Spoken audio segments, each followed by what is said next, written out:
Ayxamızda Kırgızstan Борбор Азия өлкөлөрүнүн ичинде, анын ичинде Советтик Союзунун дагы көп республикаларынын ичинен мындай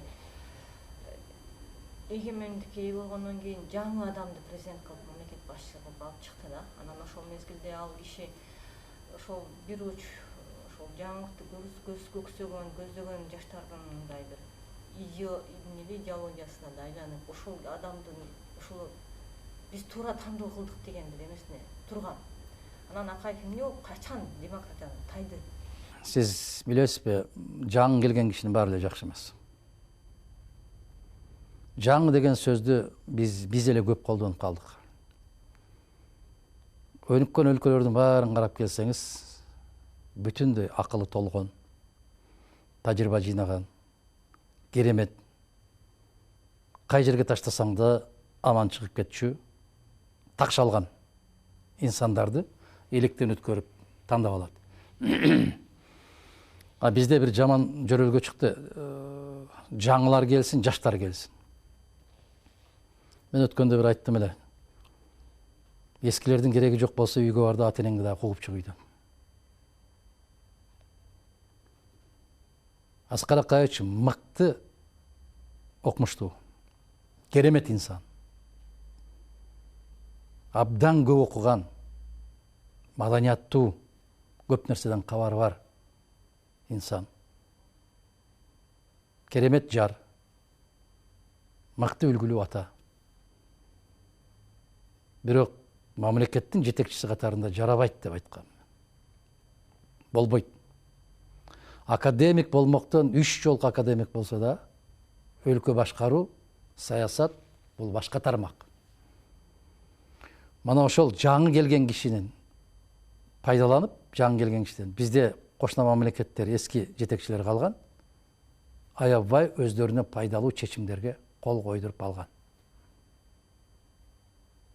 Билесизби, ошол эле чек ара боюнча, ошол эле биздин аскер базалары боюнча, ошол эле учактар боюнча, ошол эле завод фабрикалар боюнча жаңы келген киши эч нерсени түшүнбөйт. Ушул идеологияны жүргүзгөн кимдер жүргүзөт? Өлкөгө каршы иштегендер жүргүзөт. Жаңы инсан келсин. Эскилерден тажадык дегенде, ал кезде бир ураган таштаган, кызыл директорлор деп. Кызыл директорлор деген ошол партиялык кызматтарда совхоздун, завод, фабрикалардын директорлору болуп иштеген азаматтардын бүтүндөй баарын алып салып, тап катары жоюп, жалаң лабораториядан чыккандарды алып барып коюп, бүтүндөй өндүрүштүн баарын талкалашкан. Бүгүн ошонун уландысы кетип бартат. Бүгүн кетип бартат ошонун уландысы өтө жаман абалда кетип бартат. Себеп ал кезде лабораториядан келген болсо дагы сабаттуу, китеп окуган, интеллигент инсандар болгон. Бүгүнкүлөр, Кудай сактасын, өзүңүз көрүп атасыз. Менин тилим менен айттыргыңар келет, силер айтканды каалабайсыңар. Өтө караңгылар келип атпайбы?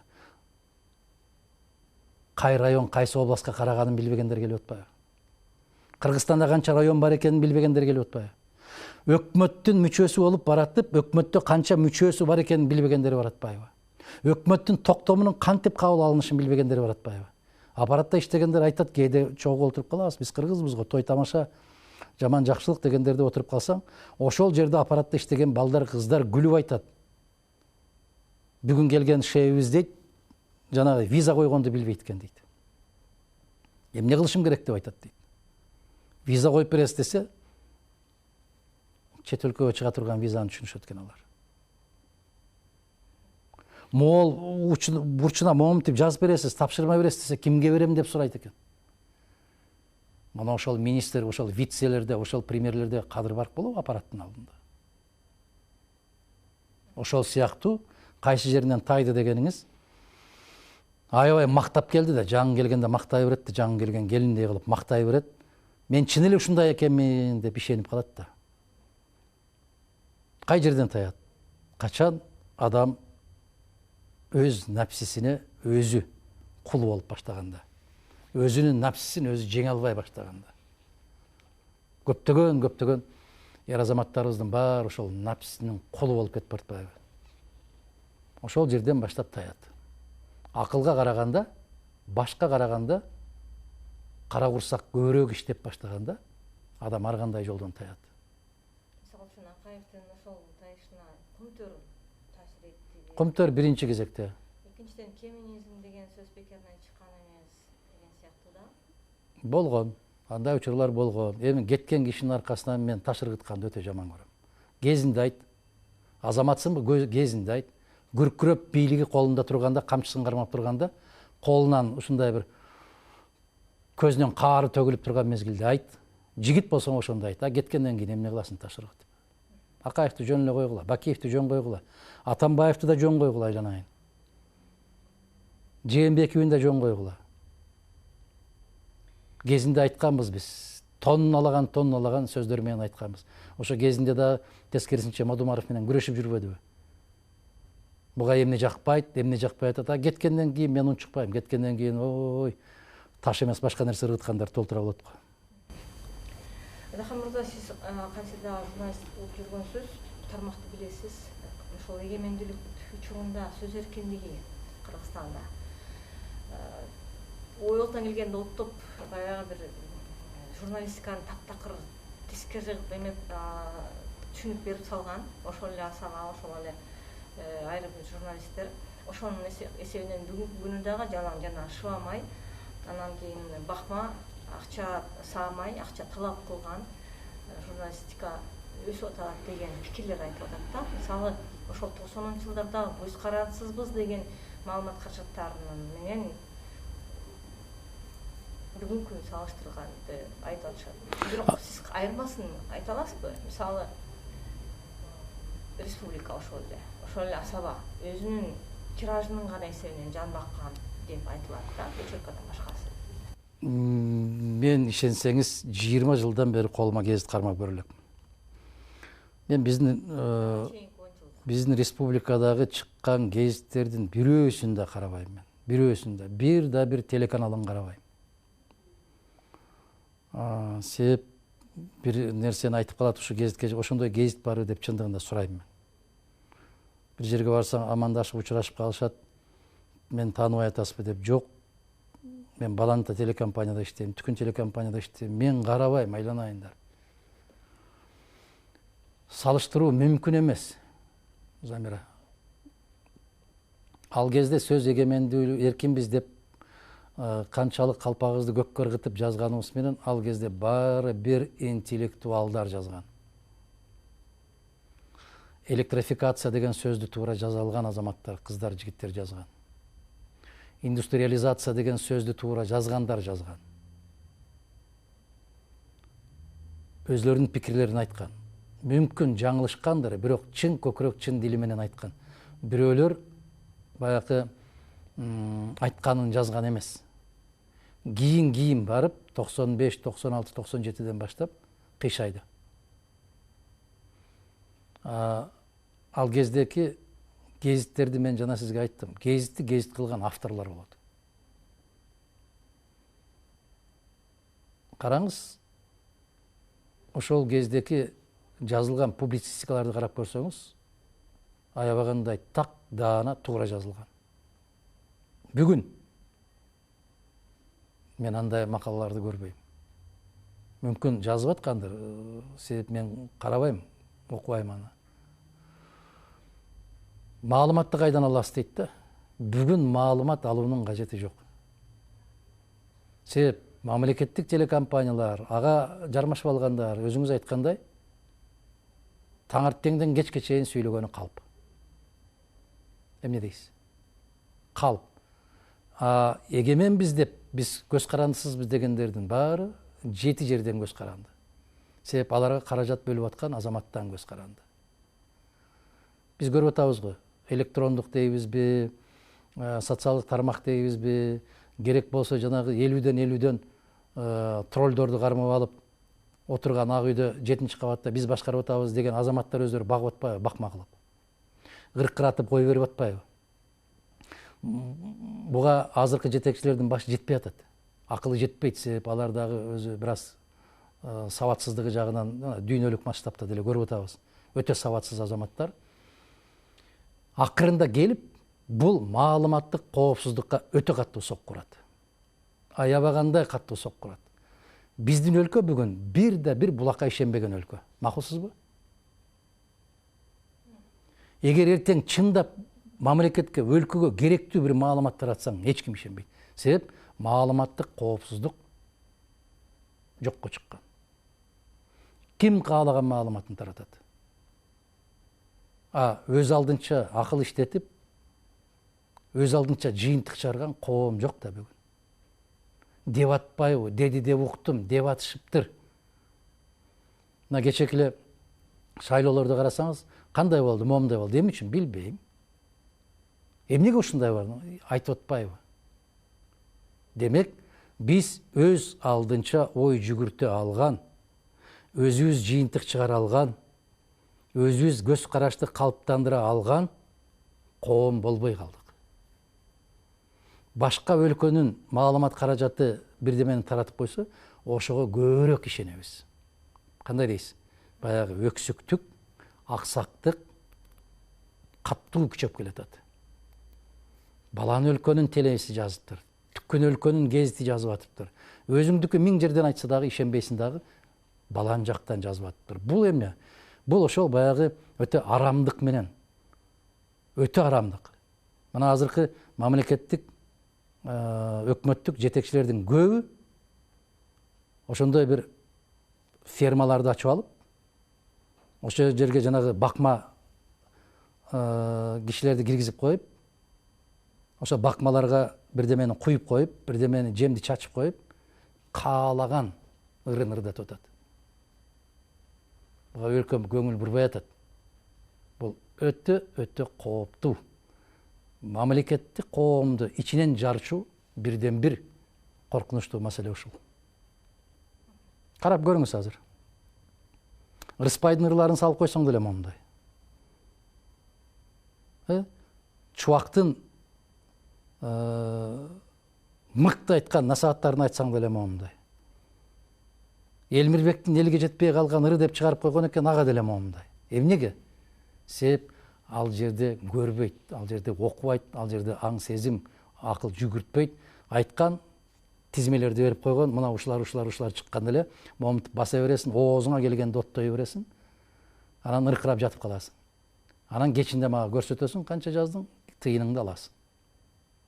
Мына сиз айтып аткан маселе ушул.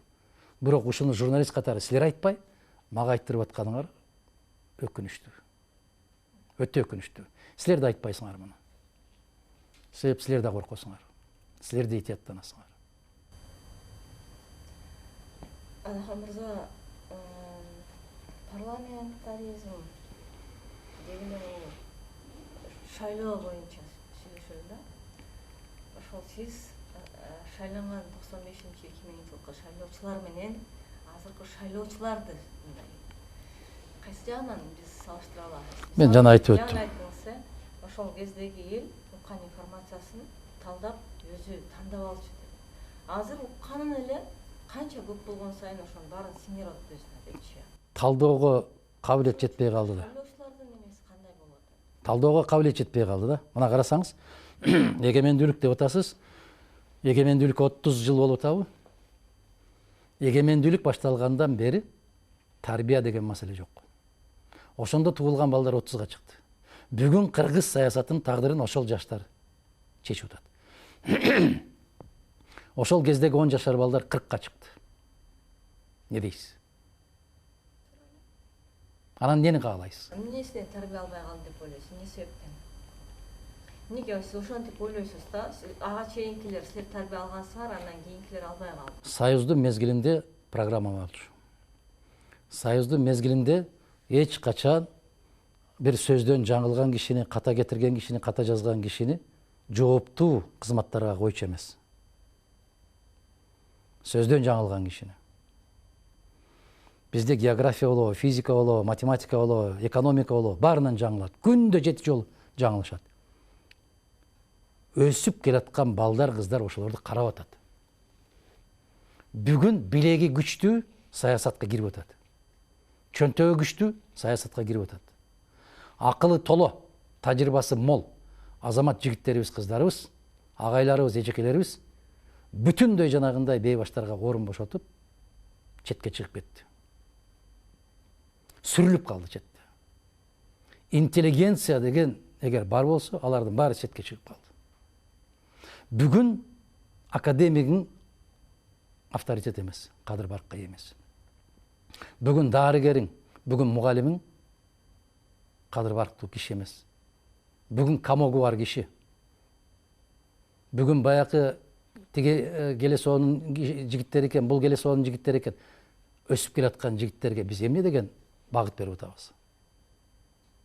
Макулсузбу? Анан кантип анан менен талаша бересиңер? Эмнеге силердин кезиңерде тарбия алып, биздин кезде тарбия? Тарбияны ким берет? Тарбияны улуу муун берет. Эгер улуу муунду сүрүп четке чыгарып койгон болсо, ким берет тарбияны?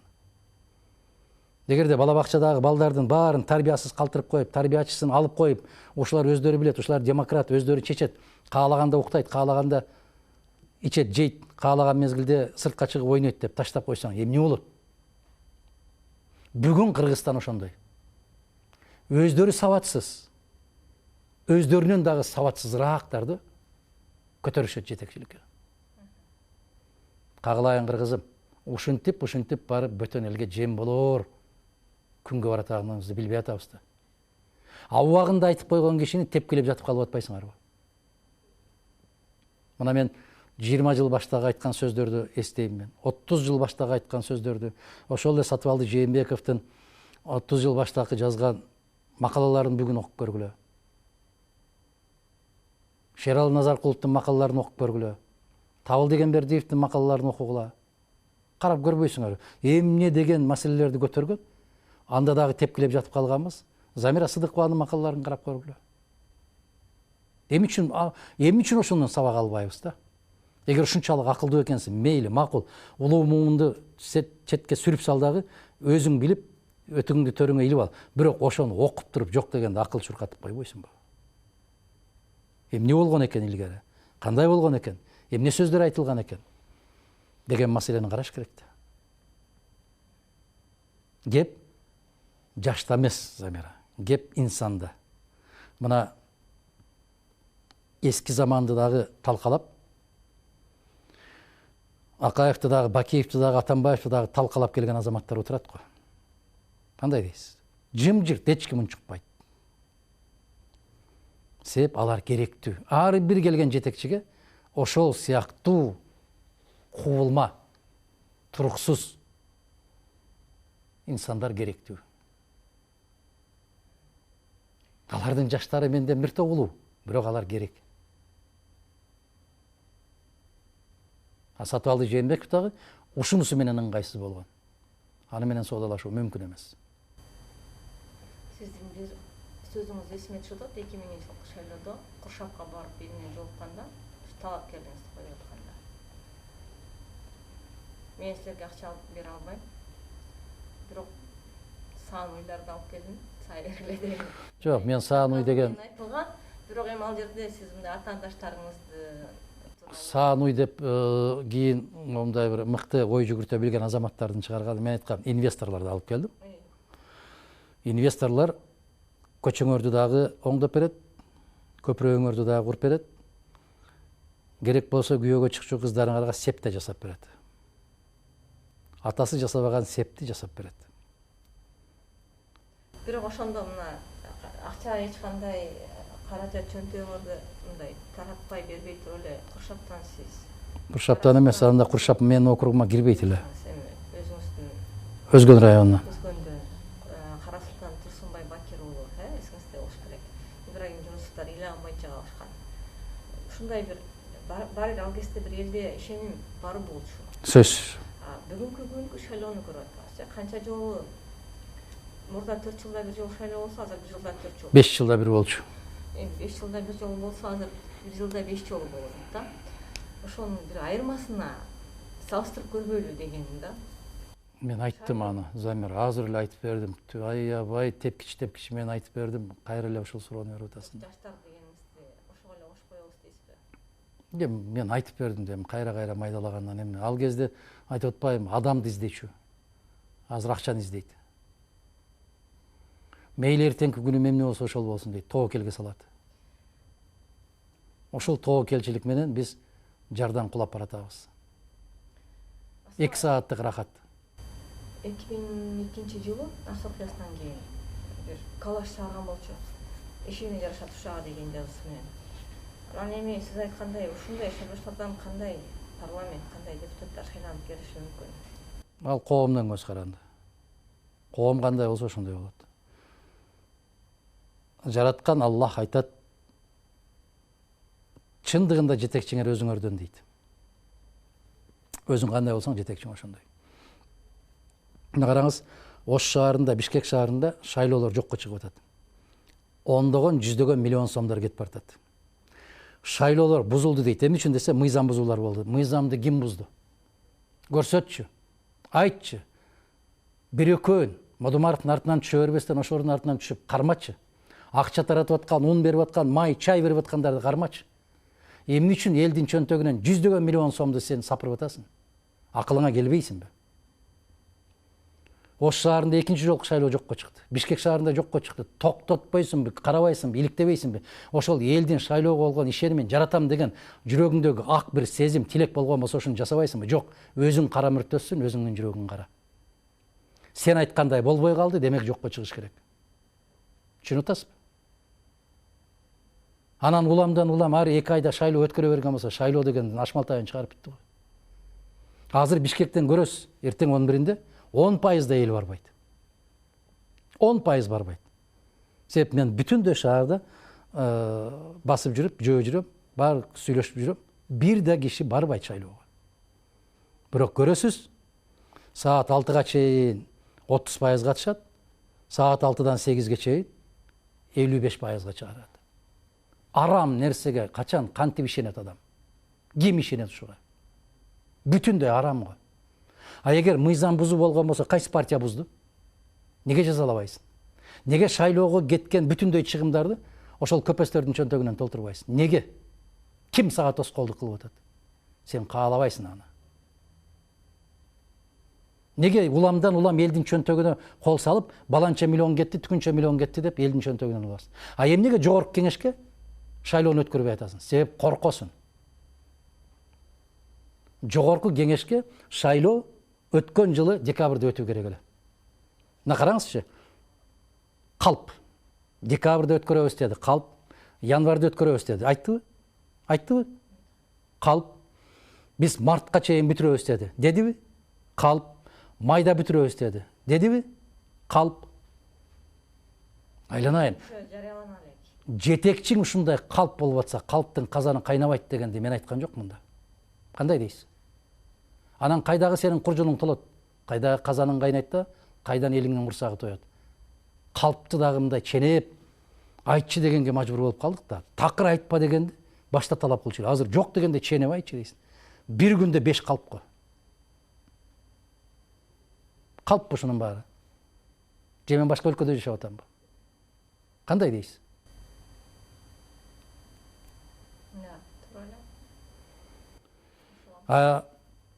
Эгер ошол аймактык шайлоо комиссияларынан каталык кеткен болсо, неге аларды жазалабайсың? Неге сенин бийлигиңе, сен тарабыңа, сенин досторуңа 2 сөз айтып койгондордун баарын камак аласындагы, неге ондогон миллион сом улуттук казынага зыян келтирип аткандарды неге унчукпайсың?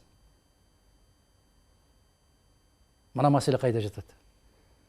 Анан деселе ушундай ал бул жана мен айтканым 30 жашка эми чыкты деп аткандар, ошол кезде Аскар Акаевичке, Бакиевке сын пикир айтып жүрүп аткандагы, мен сын айтып аткандагы балдар, 5 жаштагы балдар бүгүн 35ке чыгышты. Билбейт да 5 жашар кезинде. Анан мага барсаң утуп коет. Башта неге айтпадыңыз деп коюшат. Анан башын жерге салып коет, күлүп, арсыз. Мен айтканда сен бала бакчада жаткансың, балам. Мен айтып жүргөндө сен мектепке де бара элек элең. Ушундай.